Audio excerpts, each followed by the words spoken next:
Excuse me. Good morning, Bucknutters. It is Tuesday, September 10th, 2024. I am Dan Rubin. This is the Bucknuts Morning 5 and Change. The Dean, Bill Kurlick, and the Grand Poobah, Mark Porter, coming up for you in just a sec here. But first, game time coming up. I will be at Marshall in a couple, 13 days, 12 days? I'm bad at math. 10 days here. Day game, noon kickoff, it was just announced, which means I will have sunglasses on, and then at some point in time, the sun will go down, and I will try not to lose them. So I'm going to wear my Gooders sunglasses. This is the stuff. High-performance sunglasses designed to make you feel like the best athlete of all time, even if you couldn't make the minor leagues. Stylish sunnies starting at only $25 a pair. That's what makes these things so great. You can get 3 pairs or more for the cost of a decent upscale pair of glasses. Use these. If you lose one, you're good, but they are sturdy. They are solid. No slip, no bounce, all polarized, all fun. 1-year warranty, 30-day free returns. If you want to support the show and try a pair, Gooder is giving Bucknuts Morning 5 listeners free shipping. Go to gooder.com/Bucknuts and use code Bucknuts for free shipping. Gooder offers a 30-day money-back guarantee and 100% satisfaction. I'm telling you, these things are great. I have my pair right here. Call me Tarmac Daddy. Pretty sweet. As I welcome in the Dean and the Grand Poobah, Bill Kurlick and Mark Porter. I will not be using those on the tarmac because I learned that Mr. Bucknuts is not going to the Oregon game. So there goes my shot at being on a private plane in 2024. Who knows about 2025, but it's great to have these guys here. And it was great to see Ohio State put forth an effort that was borderline flawless. Mark did his Buckeye in the sky yesterday. I sent in the plays, only one negative play. The unexplainable 3rd and 1 screen pass to Will Kazmarek that made absolutely no sense, and I hope is gone from the playbook on 3rd and 1, now that we have a real running attack, etc. But it was also a cool experience for Mark because his son, as we've all discussed, his eldest son, did suffer a tough injury. I'm not sure if it was season-ending. I assume it was. Mark can update us on that. But then he was also invited to go check out the Buckeyes this weekend, one of the many elite recruits from Ohio in the stadium. Mark's going to tell us what that was like. He got to send up tremendous pictures.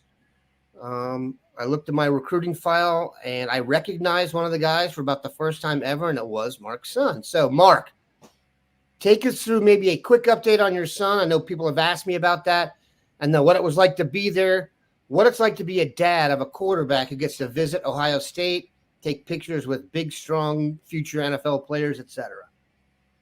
I think we're over 100 episodes into this podcast, and I think some of the fans who come every day get to know us personally, and Dan and I have talked about our kids, Bill talks about grandkids, and I don't know how much people can stand of this, so we'll try to make this short and sweet.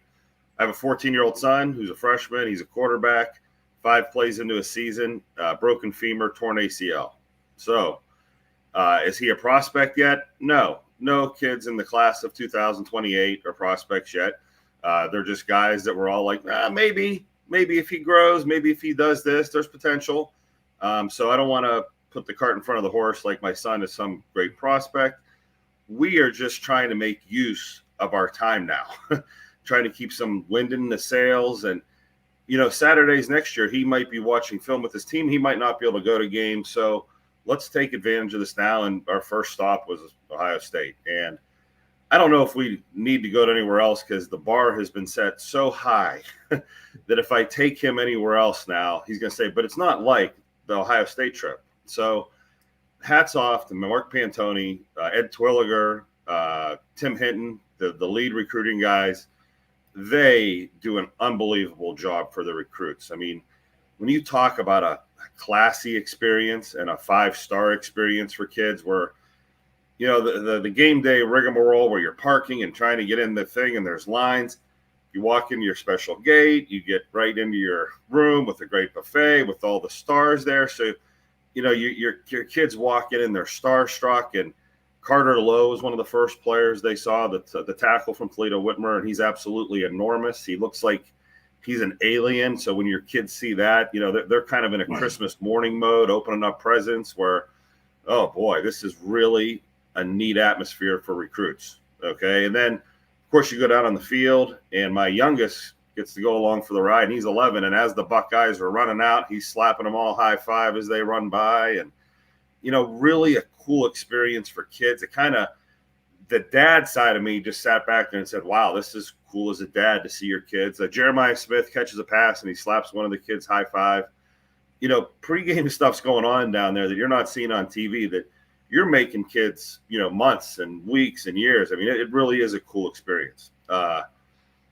Walking out of the tunnel, by the way, you kind of skipped over that one.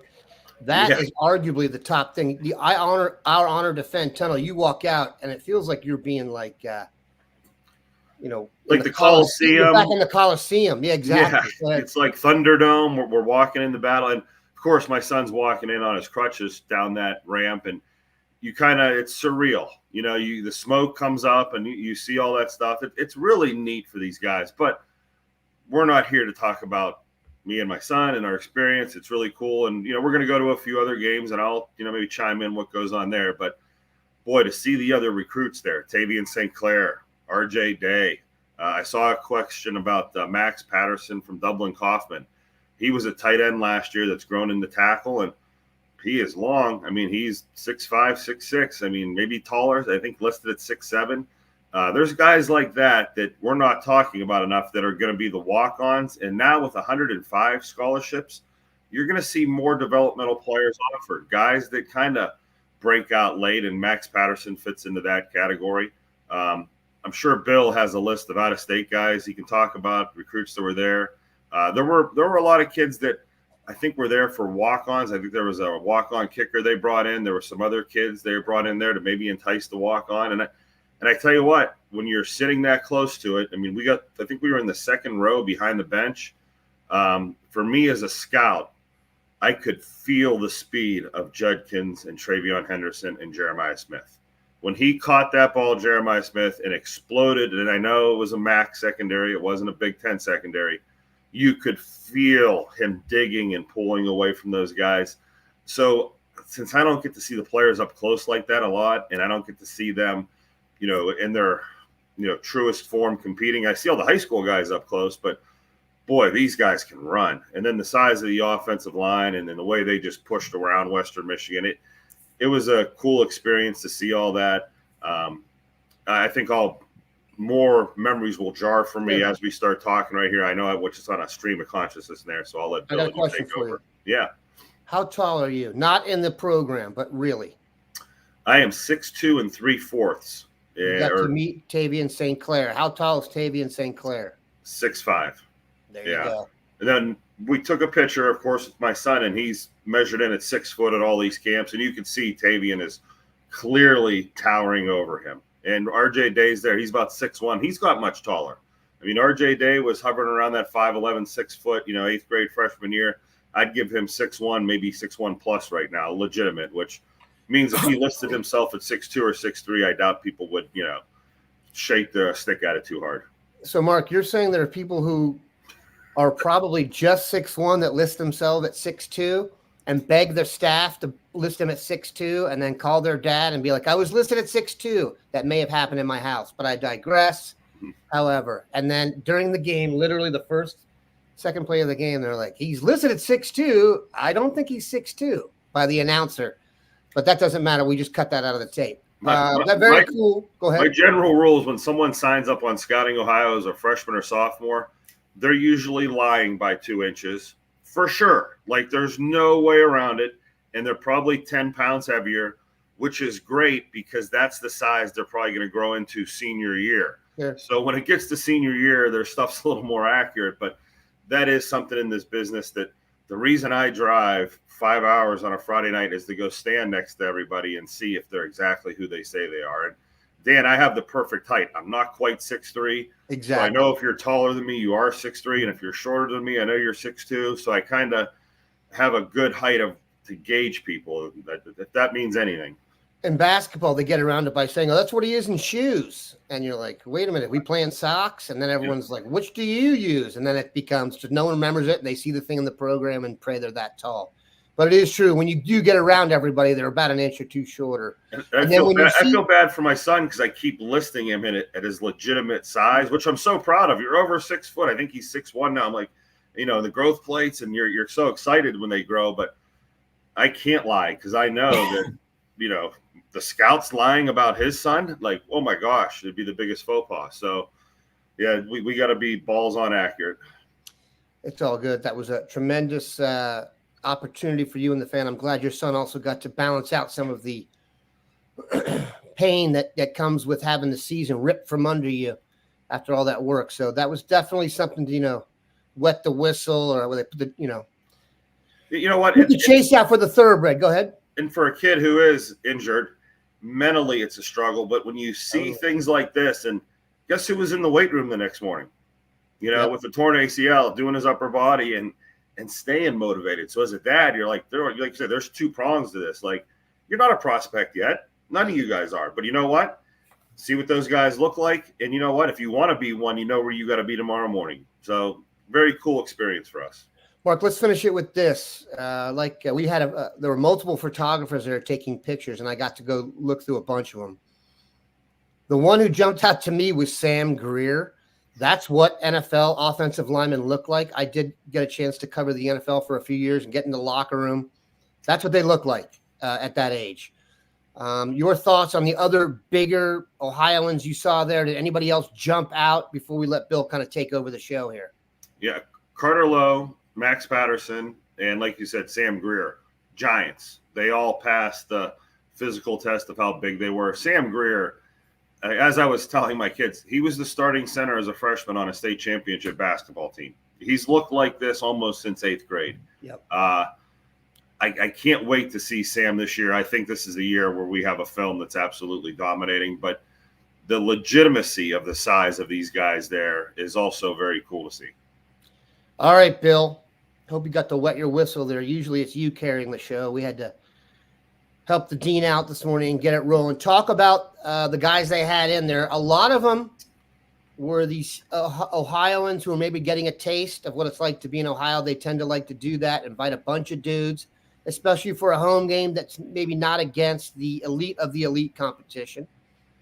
There were also some other guys in there. Let's talk about the key Ohioans that are at the top of the recruiting board that were there. And then I know there was at least one quarterback in the house from out of state that we must discuss. Yeah.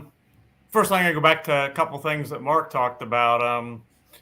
Having done this for, I guess, 37 years or something like that, means I'm old for one thing, but seasoned, yeah. But it also made over the 37 years, I've got to sit in that recruiting room a bunch of times.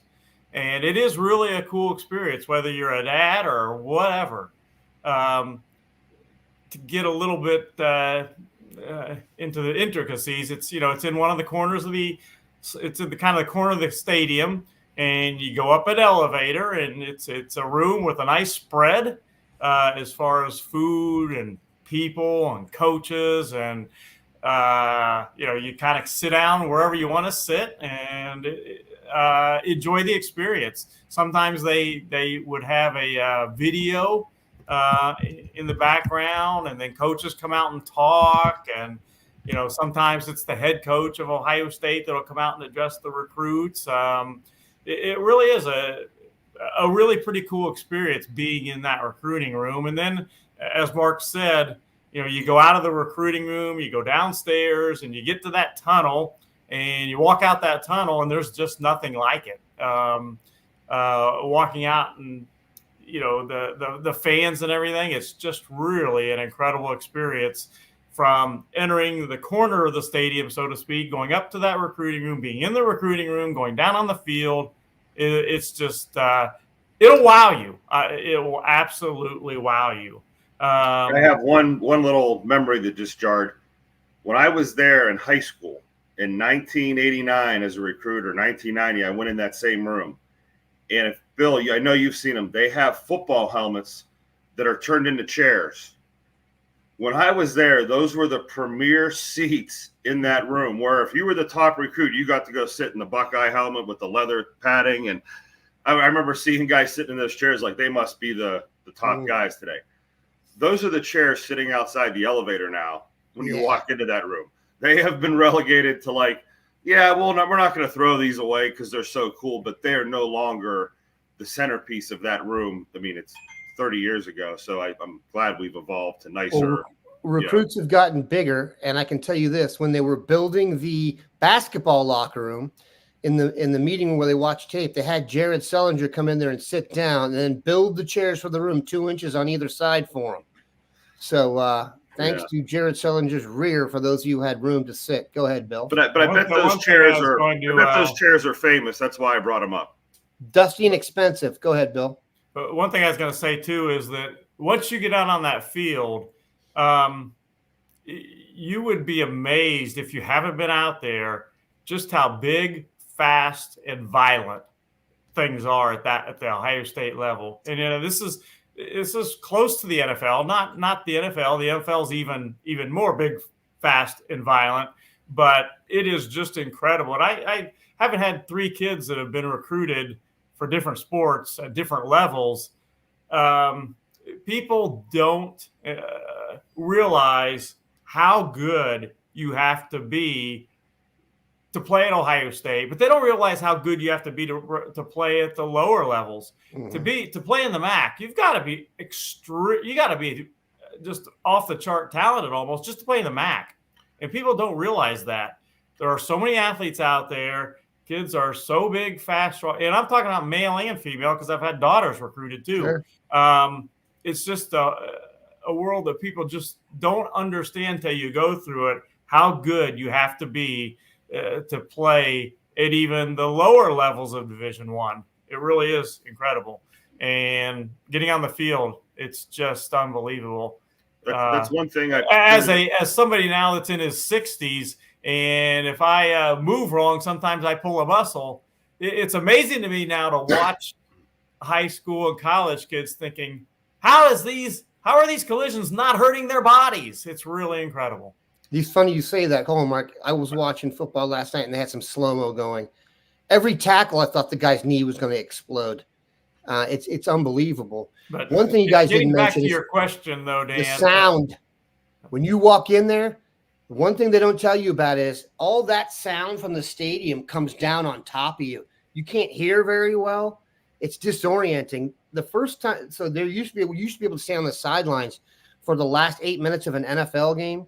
I watched Larry Allen and Dana Stubblefield hit each other at full. I'm telling you, the sound made my stomach hurt. It was scary. Like, I wish I could go out there. There was nothing. No amount of money you could have paid me to step onto that field and get my then 100-pound body just smashed into smithereens. It's unbelievable.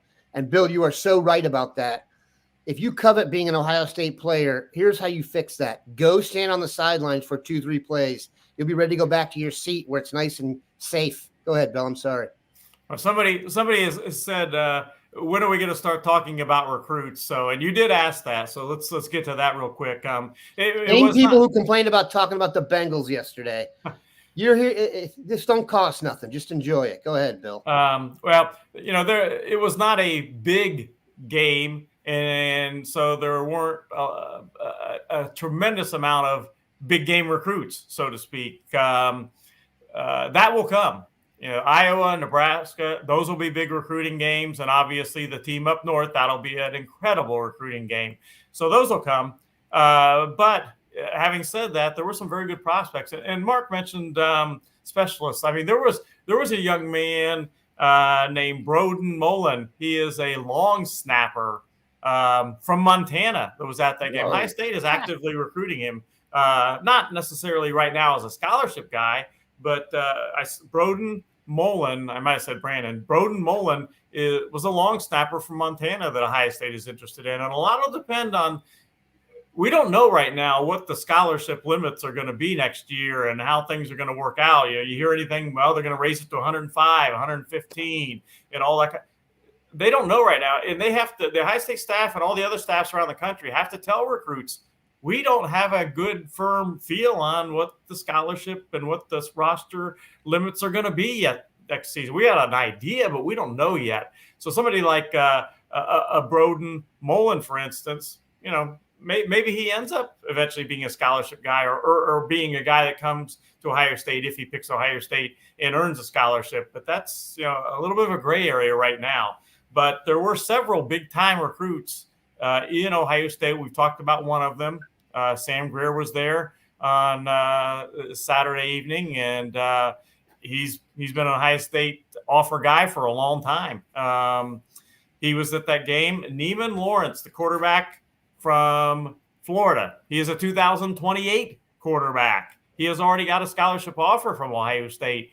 He was there along with his mom and South Florida Express head coach Brett Getz, who does a tremendous job. They were all there at Ohio State, and Neiman Lawrence and his mom had a fantastic time. I talked to Neiman quite a bit about the visit. They had a fantastic time, and he'll get back to Ohio State. Another one to mention is Mac Suter. He is a tight end athlete out of Illinois, and he's a good one. Ohio State has offered him a scholarship. He earned an offer from Ohio State at the Buckeyes camp this past June. Max Suter, which, by the way, his dad, Ed Suter, used to play for the Cleveland Browns. He was, I believe, a linebacker from the Browns. So his dad was there as well. And I'll have a story about Max Suter on our site today, but he had a very good time. So those were probably the three biggest names. Those were the three guys, besides the commitments that ended up making to the game. Those are the three guys that arrived at Ohio State having already been offered a scholarship by the Buckeyes. And check this out. Going left to right there, 4 future lottery pick quarterbacks. Mark, you want to take it for us? RJ Day in yellow, Tavian St. Clair, and the reason we're showing that is 6'5", right? I know he's got a little bit of hair there. It maybe makes him a little taller than that. And then, of course, DJ is 6 foot right next to him. So you can see RJ is a little taller than DJ. There's proof of the heights that we were talking about earlier. And then the little guy is the 11-year-old Ty. He's the cute one. But if you notice, Tavian, those shoes, my son wears those too. Those give you half an inch. Slides. Sure. It's a special kind of Nike slide that's a little bigger now. That slides are anything to make me spend money changes routinely. You'd be amazed how much money you can spend on basketball shoes. Literally, I got to take out a second mortgage, but I digress.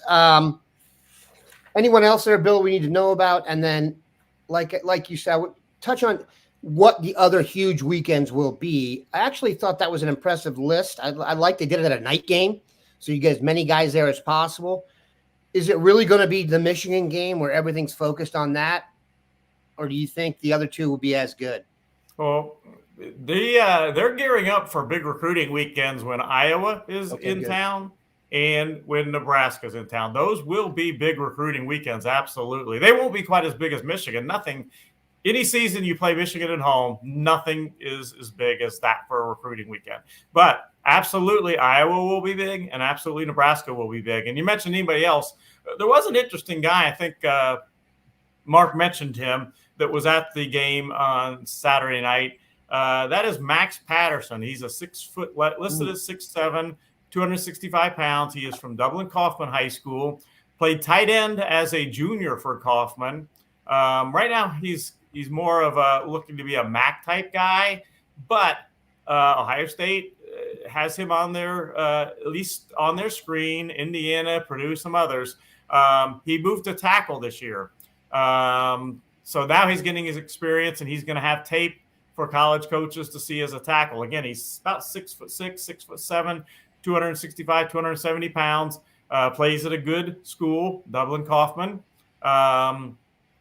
And we'll see how that goes this season. He also, interestingly enough, I was talking to Max because I used to be the head basketball coach at Dublin High School that's now Dublin Kaufman. We were talking about other sports and all. Even though Max is 6'6", 6'7", he doesn't play basketball. He plays hockey. So, yeah, he's a hockey player. and a football player, and just a guy that kind of an interesting guy. You hear about kids moving from tight end to offensive tackle. Reed Fragel, I believe, was a guy that was pretty well known for that at Ohio State, but it does happen. Most points finest. All right, Bill. We talked about leaving no stone unturned. I would say having in a long snapper from Montana would satisfy that. No stone unturned, and we appreciate that. Also, we appreciate HelloFresh. They have been a tremendous advertiser for us. For those of you who haven't tried this out, I got a chance to do this. They sent me the ingredients and got it done. It was delicious. And what is HelloFresh? Farm fresh, pre-portioned ingredients and seasonal recipes delivered right to your doorstep. Skip trips to the grocery store and count on HelloFresh to make home cooking easy, fun, and affordable. That's why it's America's #1 meal kit. You can easily customize your meals with protein or veggie swaps. Don't forget to check out HelloFresh Market for delicious add-ons to jazz up your weekly deliveries. It really does make everything a lot easier. Like I said, we had never done this before. We got this sent because they're sponsoring us, and we are now customers. For free breakfast for life, go to HelloFresh.com/free Bucknuts. One free breakfast item per box while the subscription is active. That's free breast. Freudian slip there for the kid. That's free breakfast for life just by going to HelloFresh.com/free Bucknuts. Tremendous company, and we are appreciative of their effort. All right, Bill. Bye week time. I assume the coaches will then just tiddlywinks, dominoes, a lot of fast food and TV time, or not. Recruiting is the name of the game. What will they be doing in general? We don't want to know the specifics as yet because we're saving that for later in the week. But what's your expectations for the rest of the bye week, and how do they usually use that? Well, before I get to that, two other guys I wanted to mention real quick are young guys. They had a bunch of young guys from Ohio at that game on Saturday night. One of them, Mason Wilt, is an offensive lineman, about 6'4.5", 295, 2027 offensive lineman from St. Clairsville. Kind of an interesting guy to keep an eye on. And then Reed Gherkin. He is a 6'5", 290-pound, 2027 offensive lineman from Perrysburg. He already has a bunch of MAC offers. But again, he's an offensive lineman. He's only the class of 2027. If he's got MAC offers now, you can probably figure he's going to eventually get even bigger offers. So those are two guys that I did not mention that probably deserve to be mentioned. As far as the bye week, the coaches will be doing a number of things. They'll be out and are out, stopping to see the few remaining 2025 guys that they're still looking at. And there aren't a lot out there, but there are a few. They'll be looking at the 2026 guys and maybe a little bit 2027, but they'll be out at the high schools and are out at the high schools. They'll stop there during the day. They'll sometimes go to practices after school. And then, of course, they'll sometimes go to games this weekend, the Friday night games and all that. So that's kind of what they're doing right now. They're visiting schools, practices, looking at practices after school, and going to games on the weekend, and really, looking at at least two classes of kids, 2025 and 2026. And Ohio State is looking in particular. There are 3 kids out there that we still need to continue to mention as far as potential flip guys. And I had one of them in my What I Am Hearing article yesterday on our site, that being Anthony Turbo Rogers. He's committed to Alabama. He is a running back slot, and he is somebody that Carlos Lachlan absolutely is working on, trying to flip from Alabama to Ohio State. And he is absolutely somebody that we should be talking about. Ohio State is still recruiting Justin Hill, Cincinnati Winton Woods Alabama commitment. So that's a guy I've mentioned in the past that we still need to be talking about. and to maybe a little lesser extent, because I think it's going to be a really tough flip. But Malik Autry, the Auburn commitment, nose tackle, defensive tackle, that Ohio State certainly is still on their radar screen. Believe it or not, we have a small fan base in Auburn and Tallahassee, for that matter, and said source is a huge fan of Malik Autry. In fact, brought him up to me, having seen him play in high school before we even got involved, and has used the term werewolf. Mark, a couple guys we mentioned, Gherkin and Lawrence, you have some vibes on. Please share.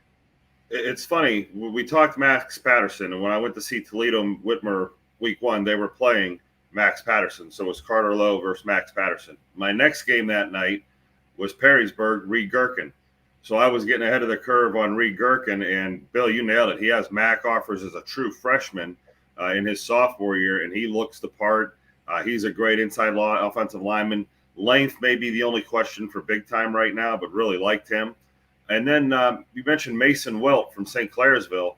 If you guys remember, we went to the Avon Lake T3 offensive lineman camp last summer, and the guy we came out of there, you know, Dan, I remember the look on your face when we watched the first couple clips of him. You were like, you know, that's a freshman. Yep. Yeah. And my kids did the same thing when they saw him, like, what? That kid's only 1 year older than me? Oh my gosh. You know, so he's an absolute giant down there. And then I started off today by saying there are no prospects in 2028 that are prospects yet. It's too early. Like I was really talking about my son and 99% of the rest of the world. 2028, Neiman Marcus, the quarterback from Neiman Marcus. Yeah, he wishes he was Neiman Marcus. He wouldn't need to. My mom used to take me when I was little. Mark, if he was Neiman Marcus, he wouldn't need to go to college. He'd already be a trustafarian. But go ahead. Got me. But Neiman Lawrence, 2028 quarterback. Now, when you're a scout and you have a son who's a 2028 quarterback, you're like, what is this kid doing that my son is not doing? He started varsity as an 8th grader.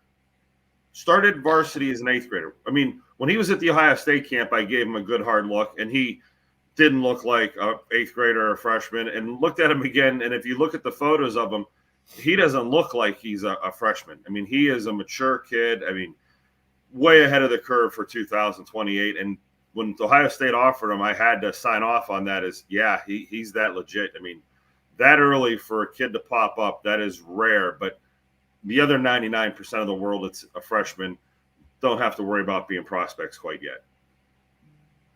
Yeah, he's very impressive. His name has been out there. Buck Vader, I got you.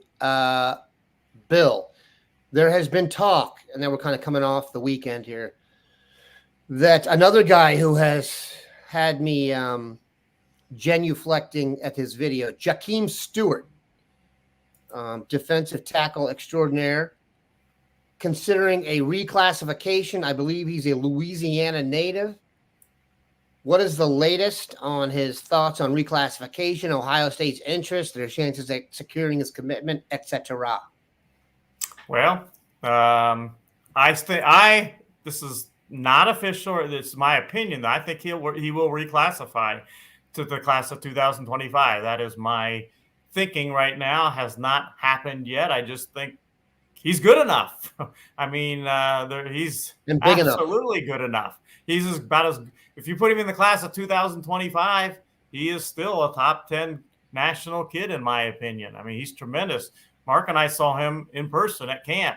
I mean, he is a beast, and I mean that in the very most positive way I can mean that. I think he reclassifies.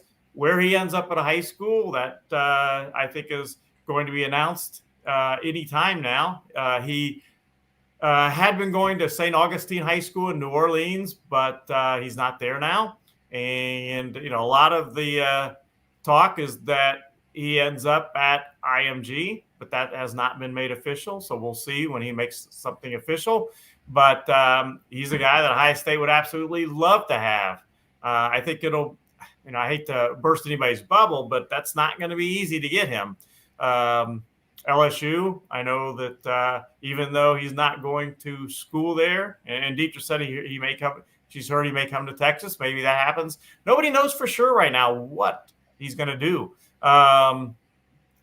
Dietrich, it would be nice having him rush the passer with your son covering the guys back there. That would be fantastic. But I think LSU, Texas, maybe USC, maybe Miami, Ohio State is a school that he's looking at. I think those are the schools that we're talking about right now. I just think it's going to be a tough pool for Ohio State to get him, but they're going to work real hard at it. You Grateful Dead fans will know that Houston is too close to New Orleans, so that's very possible. We'd like to see it. I thought it was also interesting that the Sanchez's have put in their vote for Iowa to be a night game because they have not seen one yet. I hope the Ohio State brass will respond accordingly and get that scheduled for the evening, as they need to have their priorities in order. All right. Let's see if we can have any other quick questions on here. I have a thought on the reclassification. Yeah, like Bill's saying these guys are going to reclassify. This has only happened in the last year, maybe a year and a half, where kids want to reclassify ahead. Like when we're talking about younger kids, they're reclassifying, or we call them kindergartner red shirts or holdbacks, where they're being held back so they're actually a year older than everybody else in their grade. And that's been the common thinking for a lot of parents is, I'll give my kid this great advantage, and hold him back and give him a little more age than the kids he's going against. Well, that has totally flipped, where now these kids are trying to reclassify where they can go to the grade above them, which would, like Bill, you're maybe putting yourself at a disadvantage. And Mark Porter saying, why are they doing this? And the answer is so simple. Follow the money. There we go. Follow the money. It gets them 1 year closer to the money faster. If you knew next year at this time you were going to hit the lottery, and if you reclassified, you could hit the lottery tomorrow, makes way more sense now. Because as I first hear these, I'm like, why would a kid give up another year of high school? These are some of the greatest days of your life. You're having fun with all your boys and all that stuff, and you're in a hurry to get out of there. Follow the money. So I think we're going to see this trend. The Chaz Coleman question, that's a local kid for me. He's from Warren Harding. He's a tight end. I don't know if Ohio State could get a third tight end in this class, but I think we talked about him a few weeks ago. One of the most explosive athletes in the class. He looks like a JV Terrell Pryor playing quarterback right now. And I only say JV because Terrell Pryor was the number one recruit in the country. And Chaz is like a 3-star, but I tell you what, there's not much difference at the end of the day. This kid is going to make a move to tight end in college or maybe outside linebacker. He should be a lot higher ranked by the national guys, but I think he's one of those guys that was late to the scene. Worked out at the Ohio State camp as a tight end, and I don't know if he's an Ohio State guy, but boy, he's picked up Ole Miss recently and some other big offers, Kentucky. So he's bursted onto the scene. All right, Bill. Excuse me. Last question. Besides Jahkeem Stewart, if he were to go to 2025, who is left on the radar? Are we done with 2025? Have we flipped to 2026 completely? Who are we left to focus on in 2025? Well, mentioned a couple of them already. Obviously, Anthony Rogers, they would love to flip him. They would love to flip Justin Hill. Malik Autry is another guy that they've been recruiting. So we're talking possible flip guys. Trey McNutt, last I spoke with him not too long ago, he was not sure if he would get back to Ohio State, but I don't like we. I would be pretty shocked if he does not end up staying with Oregon, to be honest. And then you look at the offensive linemen. They still does somebody develop from the class of 2025 that they really like enough? We're only 2 or 3 games into the season, and we'll see what happens if anybody would develop that they would want to go after. Gabe Van Sickle from Michigan that was committed to Northwestern. That's a guy that developed, and they ended up flipping him from Northwestern as things went on in the recruiting process. Jerome Miles, the wide receiver from Utah. I don't think he will likely end up at Ohio State, but He has, said he's going to make an official visit to Ohio State. Preston Bowman is a guy that they've been looking at. They have offered him a scholarship as a combo guy. They still need a running back in the class, or they want a running back, a third running back class. They've talked to Preston Bowman about being a wide receiver, running back, slot back guy that could, handle the ball and get it on reverses, jet sweeps, that type of thing. He is still committed to Kentucky, though, at this point. So, we'll see. But they do have 4 wide receivers in the class right now, and that may be how it ends up when all is said and done. We appreciate the Dean and the Grand Poobah for stopping by, guys. Very much appreciate it. You'll see them again on Thursday. For those of you sticking around here, I have one more ad to talk about. And basically, Laney, if you're in the car with your dad right now, tell him to fast forward. All right, guys, it's the best time of the year. We're talking NFL Sundays, college football Saturdays, and the glorious grind of fantasy football lineups. This is where your inner GM comes alive, setting the perfect fantasy roster, screaming at your TV, and making last-minute – hold on one sec here. Look at this. Changes. But listen, while you're over here making sure your fantasy team is dialed in, don't let your personal grooming become the guy that gets left on the bench. Let's be honest. Nobody wants to fumble their grooming routine. That's why our Manscaped's Performance Package 5.0 Ultra comes in, acting as your all-in-one grooming playbook. From keeping things sharp down below with the Lawnmower 5.0 Ultra to taking care of those rogue nose and ear hairs with the Weed Whacker 2.0. This is the lineup that'll keep you looking and feeling like a champ on and off the field. Join the over 10 million men worldwide who trust Manscaped and get ready for kickoff by heading over to manscaped.com. Use the code BUCKNUTS for 20% off plus free shipping. Trust me, you'll be drafting the real MVP of grooming season. Get 20% off plus free shipping with the code BUCKNUTS at manscaped.com. Stay on top of your grooming game and be ready for anything the season throws your way. Thank you again. Have a good one.